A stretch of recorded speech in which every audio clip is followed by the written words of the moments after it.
Hello and welcome to another episode of the AutoTrader Podcast. My name is Wandile Sishi. And I'm George Mienie, and today we're talking about the future. We're talking about the future, and we're also talking about it in the studio. I've missed being here more than you could even ever believe, George.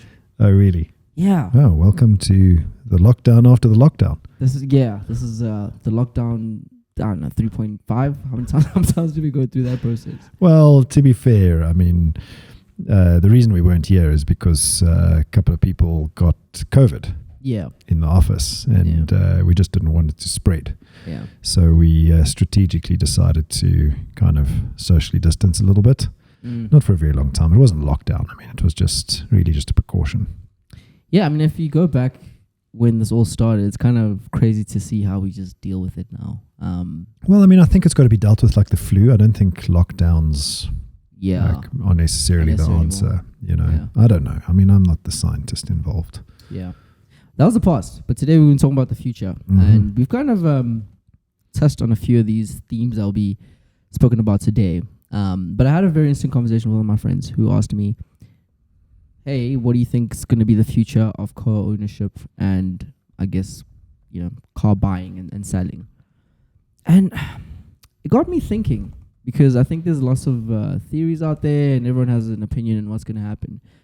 But I wanted to get your opinion because, things have been changing for a while now, and I think you know the game a lot longer than most people do in South Africa. So what do you think are the next few trends? Just a few key trends that you think are going to be prevalent? So, I mean, I think it's all started back in 2000 and single digits. Yeah. Like 2008. When Elon Musk started with Tesla. Yeah, I think it was actually 08. I think it was the mid-2000s, yeah. When he started with Tesla. And he proved a few things that everybody laughed at. Now, if you want to be successful, right, at anything in life, you've got to be contrarian. Okay. Because anybody who's a sheep and just follows the status quo or the benchmark, can't stand that word benchmark, right? You follow the benchmark. You're just kind of like copying everyone else. Yeah. And you're trying to make, you're trying to make a better horse. So you've got to be contrarian. You've got to be, you've got to float something that has never been done before. Now, 99% of whatever those kinds of people do fail. And 60% of stats are made up on the spot. So we'll have to go and read into that one and see if that one's true. But most things that people come up with fail. I mean, it's only the big hitters that you see, right? So Elon Musk, he comes up with the electric car, or should I say, he didn't invent the electric car because it was in the late 1800s. He puts it in the hands of the masses. He finds a way to... He finds a way to make this thing work, right? Hardest thing to do in the world is to create another bloody car company. It's not easy to do. And off the back of that, all of these question marks start to arise. Then Uber comes along. And there's this user platform where you can ride from one place to the other without owning the car. I mean, taxis existed for a long time, but a lot of what Uber changed was knowing the price, knowing how long it was going to take for the car to get there. So, a lot of the anxiety of a taxi is not knowing where they are, what time they're going to get there. You've got to phone who they are. Exactly. Whereas Uber changed that. You can see on the map that the car there's an Uber 5 minutes away. So you kind of like get some comfort out of that. So then that kind of started the usership thing. And then we've got the millennials that didn't really want to own cars until lockdown. Yeah. And then lockdown changed that a bit too.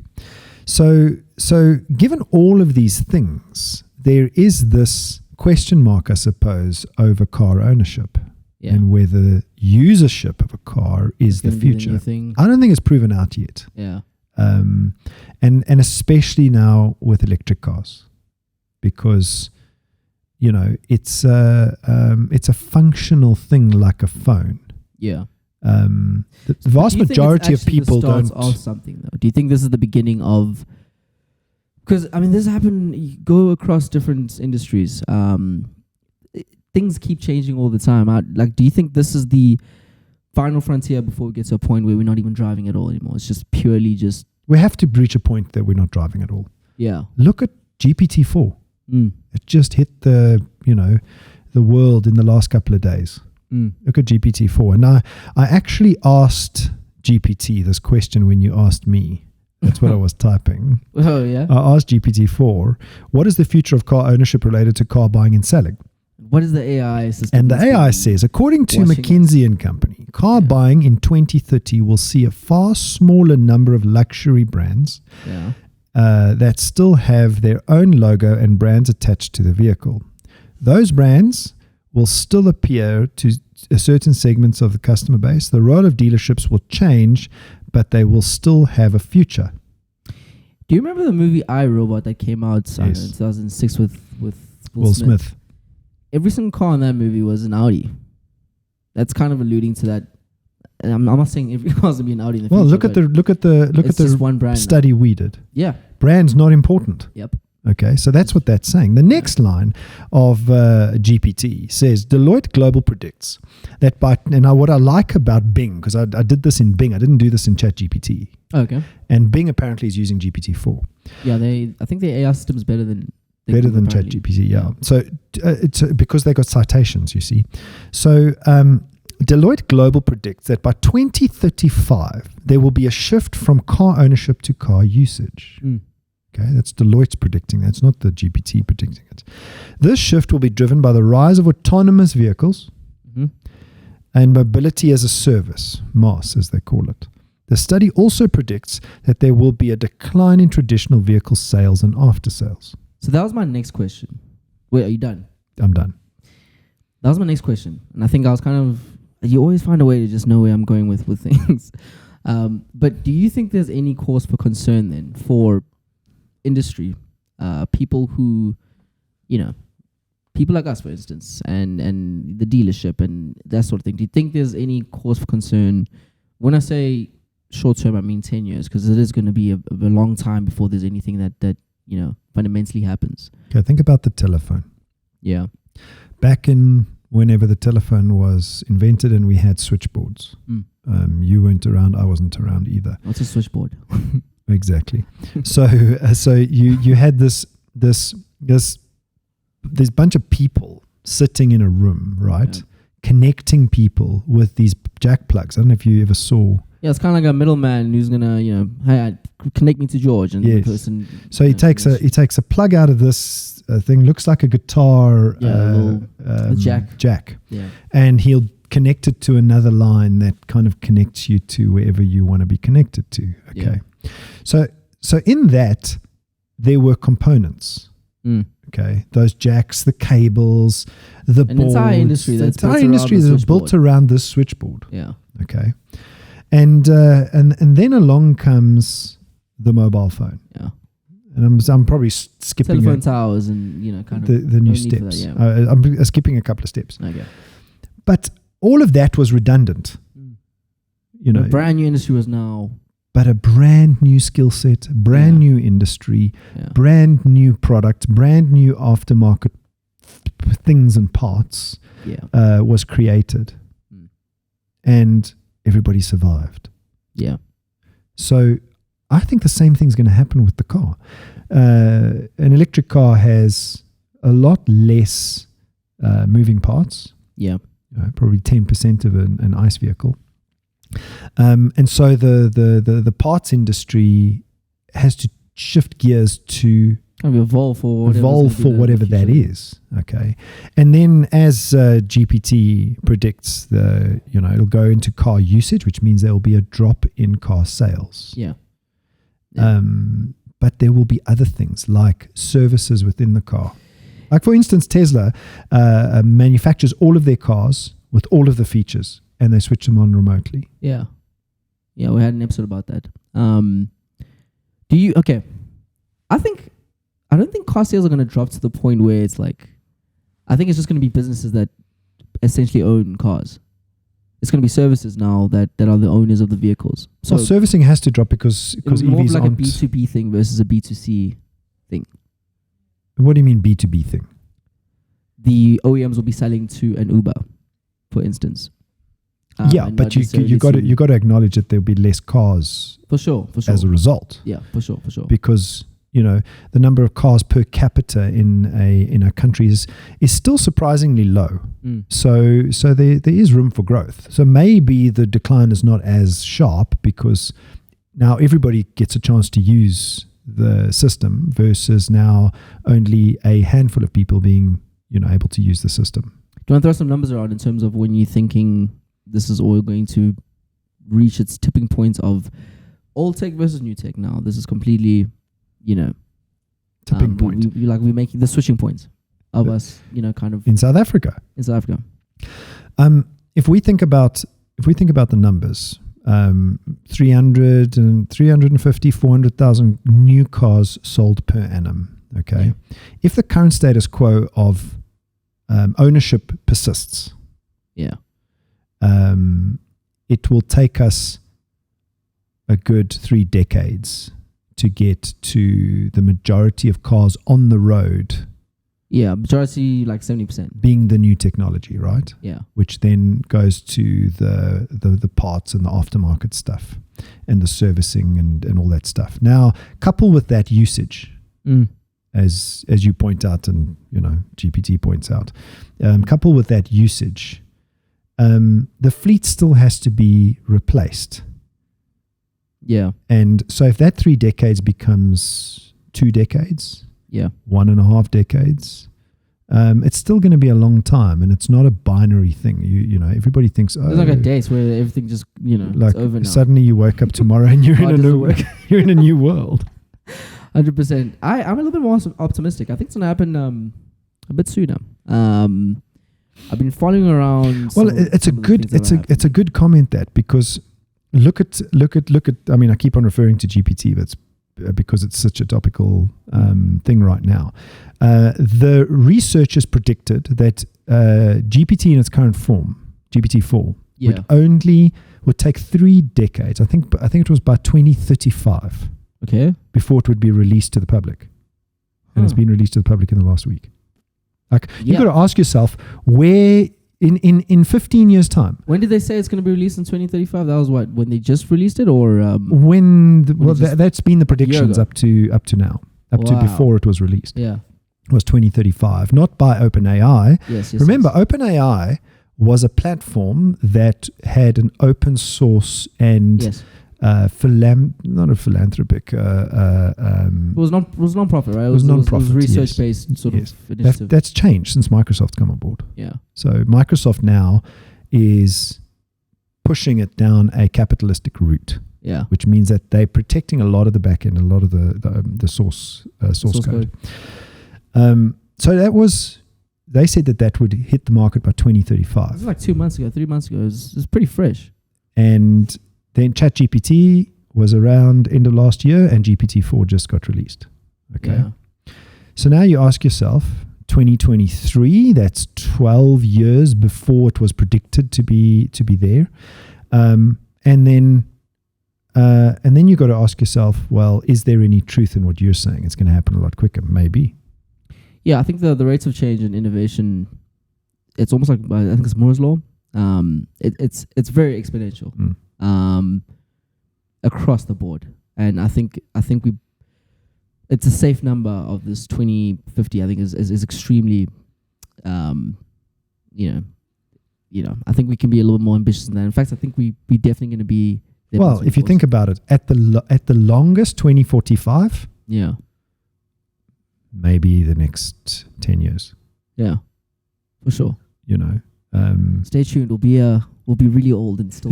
I think you got to ask yourself, where were you? Yeah. In March 2023, because in 10 years' time, March 2023 is going to have changed the world. Yeah, 100%. There are 3 trends before we move on to the next topic. So there's 3 things which most people are kind of alluded to, or the big changes or the trends of mobility and car ownership. We already spoke to it. So servitization.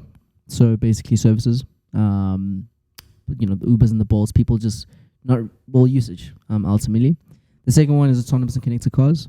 This one here, well, I don't know. You don't see the future of autonomous or connected cars.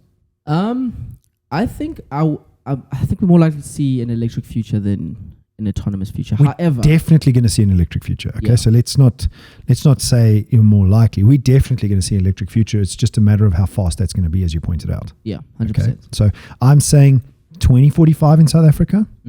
The tipping point is going to be anywhere in the 2040s. Just because I just don't see government regulation changing fast enough. Yeah. To incentivize electric vehicles in the country at mass or at scale. Yeah. Hopefully I'm wrong. I want to sit here next year and say it's not 2040, it's 2035. Exactly. Yeah. You know. But autonomous and connected cars, why would it not go down that road? I think the two, because I think this is a technology discussion now at this point, and I think the two. Everything's technology. Yeah, I think they kind of very connected. I can't see an autonomous car not being electric. No, it has to be electric. Yeah. Then maybe I misunderstood that's you. kind of Okay. one of the reasons why I think However, there's something that I just don't see an autonomous car being a nice vehicle. Yeah, me too. Ever. I mean, how could it be? It's like this. Why build autonomous vehicles in an old platform? Yeah. It's something that's not going to be around in 30 years. Yeah, like an HD PlayStation 1. That's like trying to it's put not necessary. VHS tape in a DVD player. Exactly. Or like an HD VHS movie. Okay, and the last one is new energy vehicles, which we've spoken about, and we always speak about it. But that's essentially electrification. That's kind of where the world is thinking. Well, that's where the experts will say the world's going to go, and I think this thing about usership is a little bit independent to electric cars. Whether there's usership or whether it's ownership, electric cars are going to happen. Yeah. The question mark is over whether usership is going to be the order of the day. Yeah. For sure. Are the likes of Uber, Bolt, going to be the thing that people use the most versus ownership? And like you say, B2B, are all the car sales going to be to those businesses? I don't know.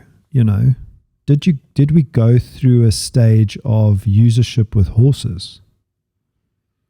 Wasn't born, so I'm not too sure. But thinking back, you rent out a horse. Maybe rentals in the usership world rather than ride sharing, because Uber and Bolt are so you kind ride hailing and ride sharing. You rent it out for like a so maybe or something. Maybe the thing is actually just rentals where you don't own it, but it's almost like renting a house. Yeah, exactly. Yeah. Yeah, full access to it whenever you want. You effectively got the ownership rights, but you have exclusive rights to use it. Yes, you got exclusive rights to use it. Whereas it's not yours. But it's not yours. Whereas Uber and Bolt are ride hailing, ride sharing. You don't have exclusive rights to get in it whenever you want. When the thing drives away, it's no longer yours. Yeah, 100%. Moving on, that was a really interesting conversation. I think let's come back in here and see, where things have moved.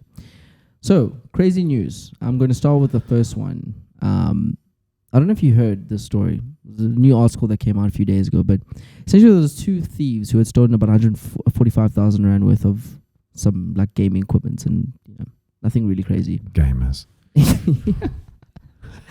And they try to obviously steal the stuff, and then they decided to get away with the stolen goods, but they did it in a Tesla Model X.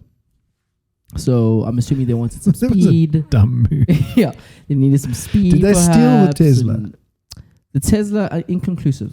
Inconclusive. Okay. Yes. Okay. So I don't know whether it was a stolen Tesla or not. Yeah, I mean if it was not a stolen Tesla, then wow, these thieves are, they thieves of the future. But essentially, after they'd stolen the stuff and put in the Model X, they tried to get away with it. And about 15 minutes later, the cops were able to find them charging the vehicle at a charging station. with all the stolen goods. And yeah, I mean, they couldn't get away with the stuff, obviously the loot, because the car had died. So there's another plus to having EVs. Because Less of the crime. length of charging time. Less crime, potentially less crime. So I found that very interesting. And then I found this really interesting article. The headline was South Africa may look to ban petrol and diesel cars by 2035. Mm-hmm. Yeah. And it is, do you want to guess why that's the case? Oh, because we're following our European counterparts. Close. So we made a pledge a few years ago, a climate pledge. And we're kind of reaching that tipping point now where if it's not by 2035, we'll never reach those goals. Mm-hmm. So there's a lot of conversations happening right now with the government and everybody who is in the know with regards to how we're going to decarbonize our roads. So, you know, maybe that 2050 thing is a myth. We could do it sooner. So there's a difference between cars on the road versus new car sales. We could, in a very short space of time, ban the production and sales of new ICE vehicles. Not to say people are going to buy them and then they're going to be on the roads. It's not to say that the second-hand vehicles will disappear. Yeah. Okay. So changing the fleet, I don't believe can happen before 2040, 50. Yeah. So, you know, where the fleet in the country is electric vehicles. Yeah. Banning the actual sales is different. Yeah. So that's all new vehicles rolling off the manufacturing production lines or being imported. That can be done quite quickly. That, you know, and having that ambition by 2035 is very possible in South Africa. Yeah. All we need to do is, you know, the government regulation needs to come to the party. 100%. So how do we beat these you know, carbon emission targets? Yeah. If we don't have regulation to stimulate the consumer market. 100%. You know, you can make a rule. Doesn't mean that people are going to, you know, necessarily take it up. The consumer, that is, because at the end of the day, the consumer and where they spend their money is in is what's going to control the market. Yeah, agreed. And that's the last great story. Moving on to the last thing is, since we're on this topic, shifting away from the new energy vehicle conversation, what do you think is best between petrol and diesel? Very, very, very simple question. With the most broad answer, potential answers. But in your opinion, so what's better? So, diesel is the most efficient fuel. Yeah. In terms of burning it in a vehicle, right? Yeah. It's to my understanding more energy dense than petrol. Mm-hmm. Okay. However, when it is burnt, creates more carbon emissions. Diesel than petrol, unless you have things like catalytic converters to capture those emissions and to reduce them. Yeah. But other than that, diesel is a more efficient fuel. Diesel is a more efficient fuel. Okay. Yeah, okay, no, I agree with that, yes. So diesel will go further, essentially. Yes. Okay. 1 liter of diesel will take you further in a diesel-powered vehicle than what petrol will. 100%. Okay, no, I fully agree with that. So if you're in the market to buy a car and you're thinking about fuel efficiency, then diesel was, that's why diesel kind of like sold so well in the world. Why would you not go for petrol? Why would you go for petrol rather? I think in the past, diesel was had this efficiency draw. So vehicles went further on diesel, but on the negative side, it was noisy. Yeah, and dirty. Yeah. So it had smoke out the tailpipe until they started with the catalytic converters and making those more efficient, and the engines got quieter. Yeah, 100%. Okay, well, I mean, I guess to the research, there are pros and cons, and I think maybe we'll just drop a link to an article which speaks to those.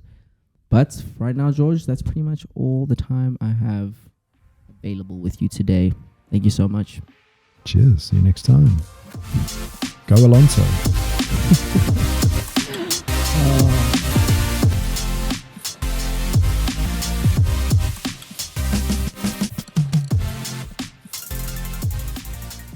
Search AutoTrader.